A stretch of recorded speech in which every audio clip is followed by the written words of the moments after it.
What's up, guys? Welcome back to the studio. In this episode, I'm going to show you everything regarding vocals of my Qontinent Anthem, Running Wild Forever.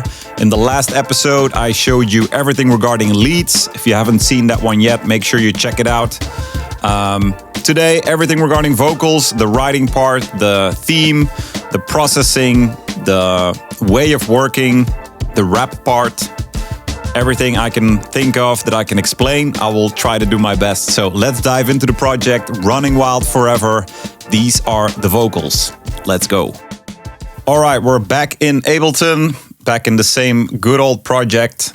I'll just play the part first, and then I'll start explaining and show you what I did. Countless moments, do you remember? We were running wild for all these years. Memories frozen in eternity. The place where we have built our legacy. One last ride now, running wild forever. The final ride now, leaving here together. If we could stay just a little longer, we'd never say goodbye. One last time now, running wild forever. Okay, so this is the main part of the track, in my opinion, the vocal. When I got asked to do this anthem, I heard it was going to be the last edition of the festival, so that was pretty shit at the time. So I was like, oh, please, because Qontinent is one of my favorite festivals. So I thought I definitely want to put some meaning in this vocal that gives that feeling of it's the final edition, but we're going to go out with a bang. So this vocal is written during a writing session with Mark and Jack, two guys from Glasgow that I wrote a lot with on my last album, Sensation. And I explained them the theme. They were on board. So that was really cool. Right before we started writing on this track, the day before, we heard that a family member was diagnosed with cancer. So that was really heavy news. And that's why this vocal has also a bit of a special meaning to me. So let's just start with the verse. I'm not going to play the whole verse again on its own. I'll just show you some parts and then I'll go into the processing of the verse, because I processed the verse a bit different than the chorus part. Countless moments, do you remember? Just play the group. You right away hear that there is a little delay here. I usually do that with these kind of types of vocals. If there's really like an open space, I just take a new track and I just put a delay on that word. So he's just repeating the remember only. And then I just did like some EQing and just a simple echo of Ableton to just fill up this gap. That's basically it. Very simple. We were running wild for all these years. Memories frozen in eternity. Now, right away in the background, I don't know if you noticed it, but you hear this little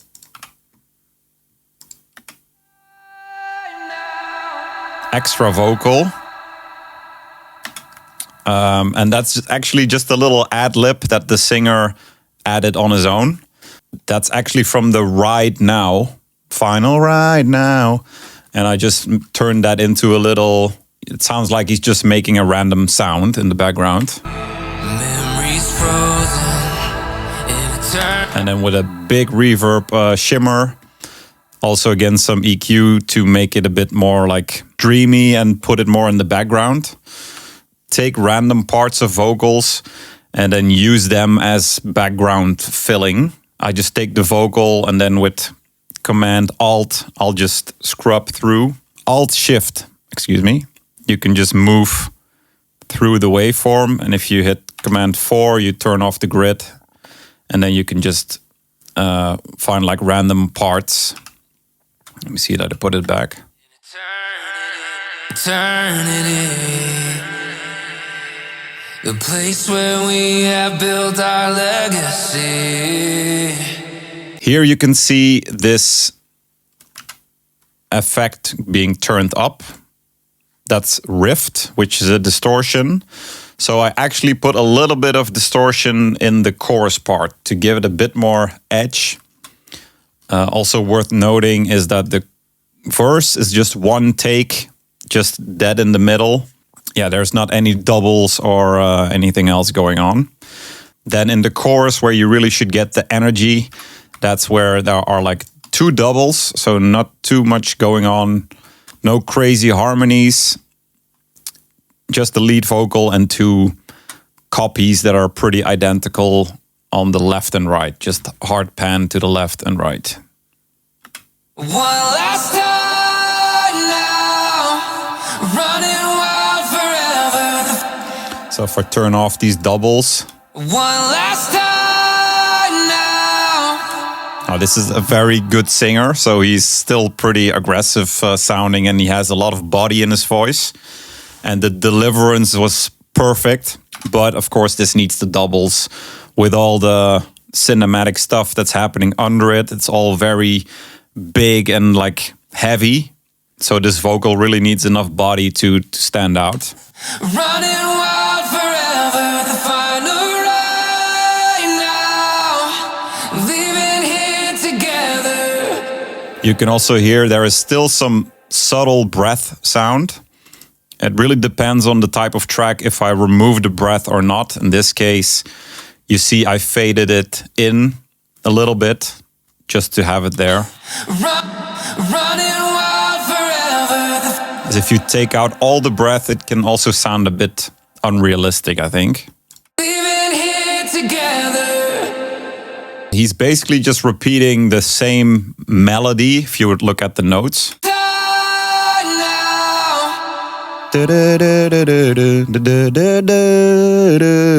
Again, the same. Here you do a little switch up. If we could stay just a little longer, we'd never say goodbye. To end again with the last 4 bars of the repeating the phrase again. One last time now. And then the punchline. Running wild forever. And then here's even a little let's go, I think. Let's go. Wild forever. As I said in the previous video, this is not the final project, so I might have muted it. I'm not sure, I have to check the release. But yeah, there's also a little let's go in there. Let's dive into the processing of the vocal. Overall, it's not that crazy. As you might have seen in the lead part, I don't like to overcomplicate things. It all depends if the vocal is recorded professionally or like in a good, if the recording is good. That's definitely the case with this one. So I'll just go through all the effects one by one. It's all pretty simple. Low cut. Countless moments. Maybe I should just turn everything off.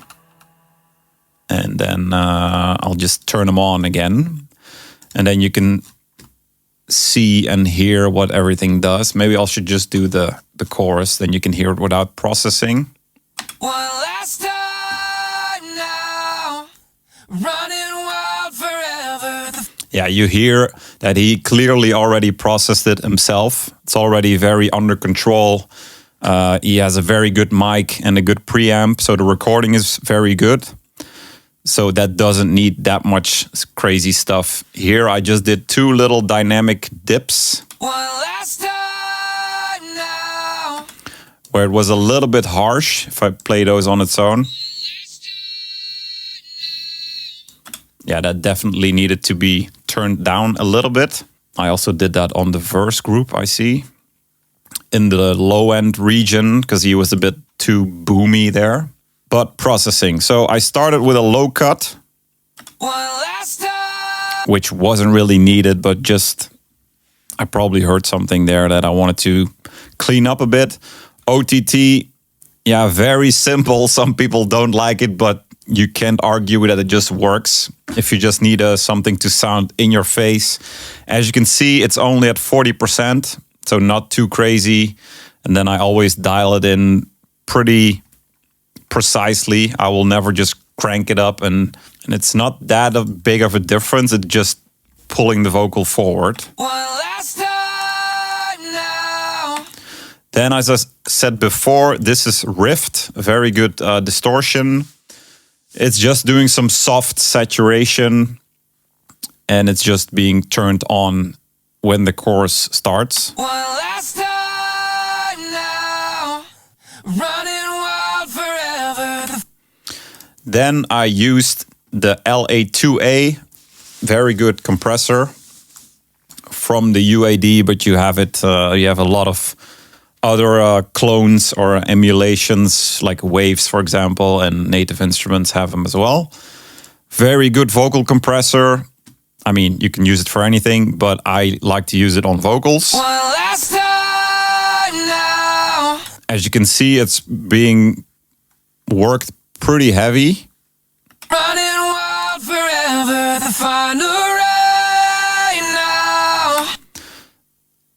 That's it. Just smacking it down. Not there are no real, no other parameters you can control, but it just works.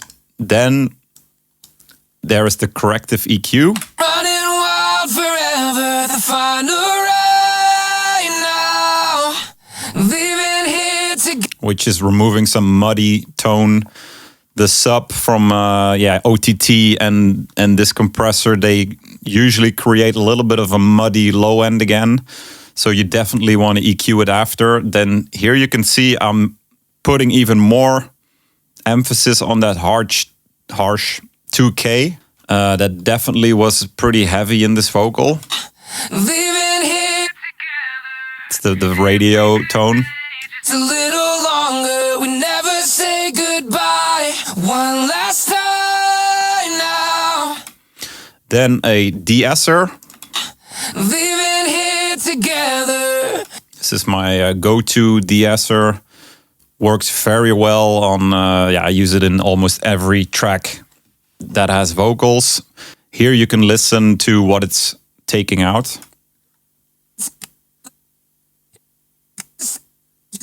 So it's very precise. Leaving here together.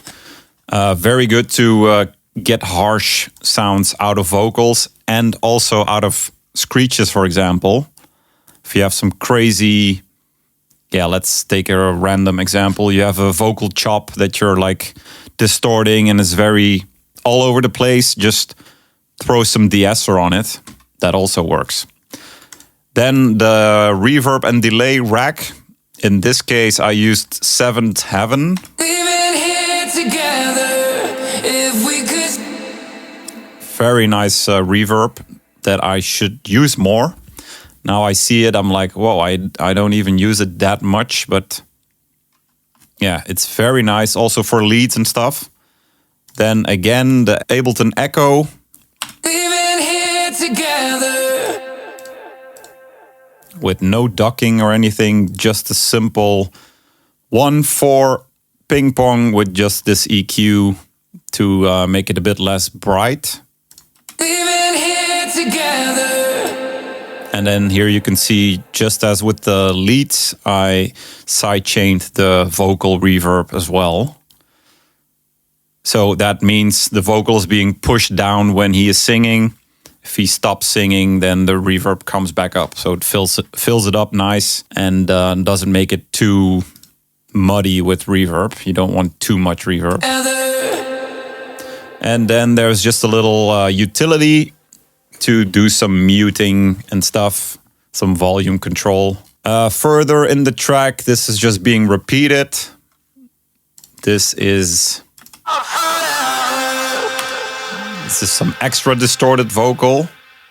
So here it's just going in this part towards that hard kick part. So I just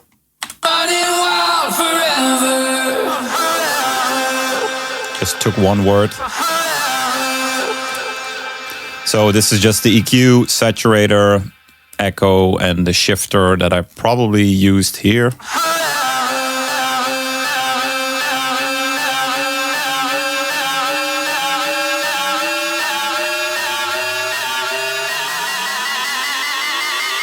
Yeah, not too crazy, just to use it for a little build-up.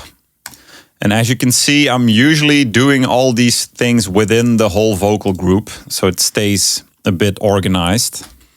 And then I know, like, if I mute this group, then everything is muted regarding vocals. In the mid-intro, it's just being announced once. Running wild forever.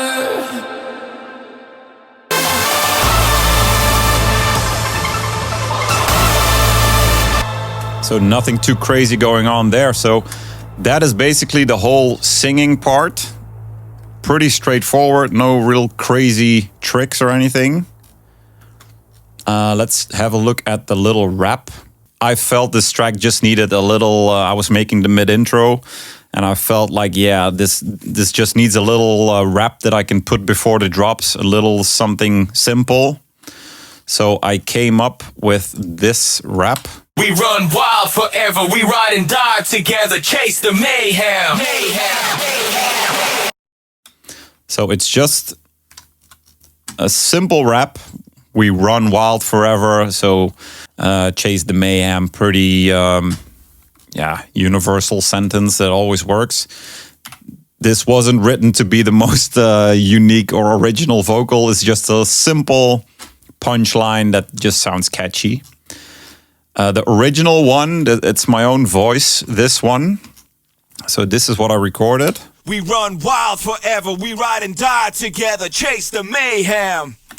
And then I was like, yeah, I already used my own voice that many times. So I just used AI. I used the website to replace that vocal. This is one take, but I recorded 3. So I took 3 takes, put them all through an AI voice changer, changed it to another model. And then it's just the main one. And then again, 2 doubles left and right. And that also sounded a bit more original, I think. We run wild forever, we ride and die together, let's go. That's actually the second part where I put the let's go on it. Mayhem, die together, chase the mayhem. And then here I just repeated that mayhem. Which just has a saturator on it, a chorus. Ableton chorus works very good. Also on screeches. Everything is being used on vocals and also on screeches. And then the kilohertz pitch shifter. That was just the fastest way to pitch this up. And then some auto pan just to give it a bit of space instead of keeping everything in the middle.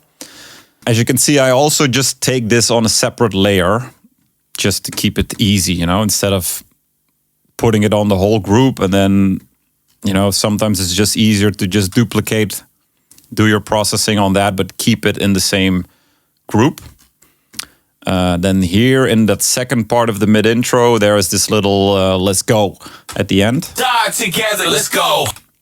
And then you go into the other kick. Die together, let's go. As you can see, the screech rhythm is also still a bit different than in the final. But so there's just a little extra let's go to just keep it going forward. Die together, let's go. And then here there's another little... Let's go. That's also my own voice. Together. Die together, let's go. It's maybe funny if I can show you how that sounds on its own. Let's go. Yeah, now you can clearly hear that it's me. Let's go. Let's go. It's just a very simple shout. I always say, if you don't know what to do, you can always put let's go before a drop. Always works. Let's go. Yeah, again, a bit the same kind of processing. Compressor to slap it down to eternity. Let's go. Sounds really shit on its own, but it does the trick. Little altar boy.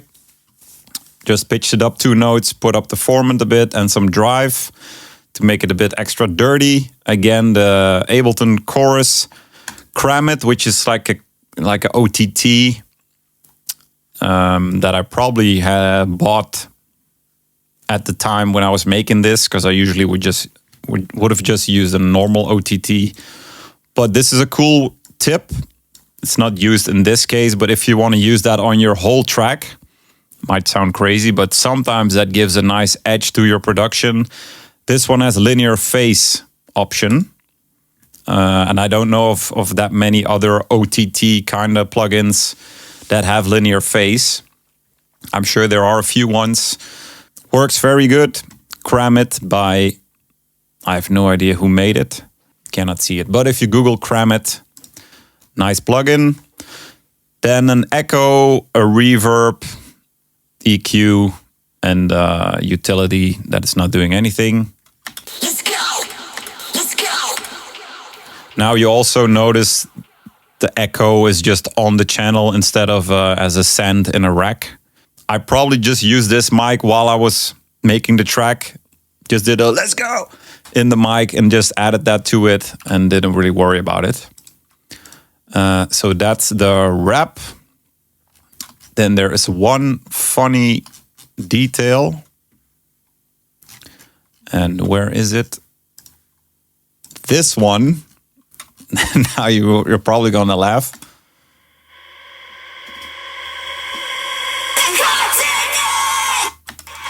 This is actually the one from the old Ambassador Inc. Anthem that I'm almost ashamed to say it. I just cut it out of the original Anthem. Okay, I did use AI. Now, I remember. I took the vocal out of the Anthem, but first I didn't even do that. So I had a part of the Ambassador Inc. Anthem with the drum fill and everything in it, and then I was like, yeah, this is a bit too shady. So I just used AI to extract that vocal from mine and Koen's Anthem that we made in, don't even know the year, 2011 maybe. Because of course we didn't keep the project. It's somewhere on some hard disk, but we both didn't know where. So this is just ripped basically. To make up for that low quality, I was like, let's distort that a bit more. So it just has EQ, distortion, again, OTT, 1176, which is not even moving, so it's compressing that hard. And then a simple echo, a soothe to take out a bit of that junk again, which was really needed. And then a shifter, because I used it as like a choppy. I apparently used it. Let me turn on a kick.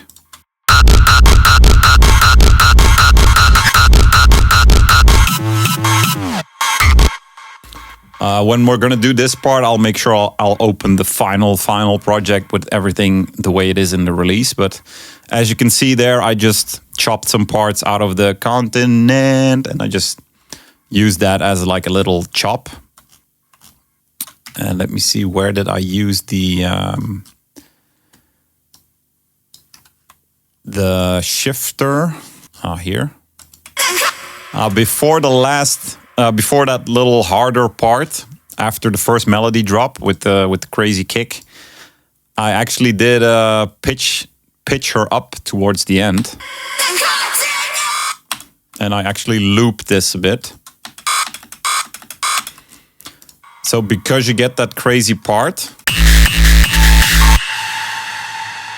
I felt like this really needed to have some extra energy. So yeah, it's just the Qontinent. That shit just going up. And then it gets filled up by this kick roll. So that's yeah, just a pretty rough thing. I'm like, oh, she needs to sound a bit more aggressive there. I might have even automated the distortion there as well.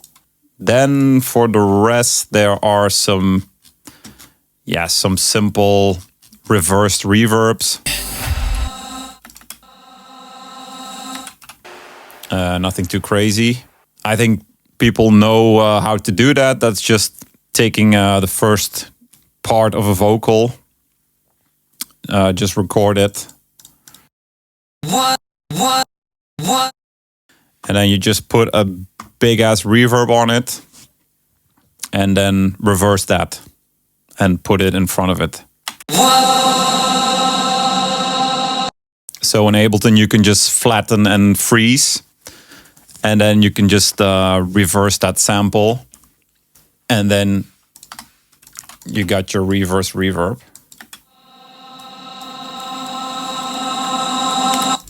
So that was the breakdown of the vocals. Once again, I hope you guys enjoyed this video. If you have any questions, please drop them below in the comments. If I forgot something or if I should elaborate on something a bit more, then please let me know. And in the next video, I'm gonna discuss the breaks, the elements, I can explain a bit about the orchestral stuff I used. Maybe some arrangement. I think that's always interesting. Leave a nice comment, make sure you subscribe, and I'll see you all in the next video. Peace.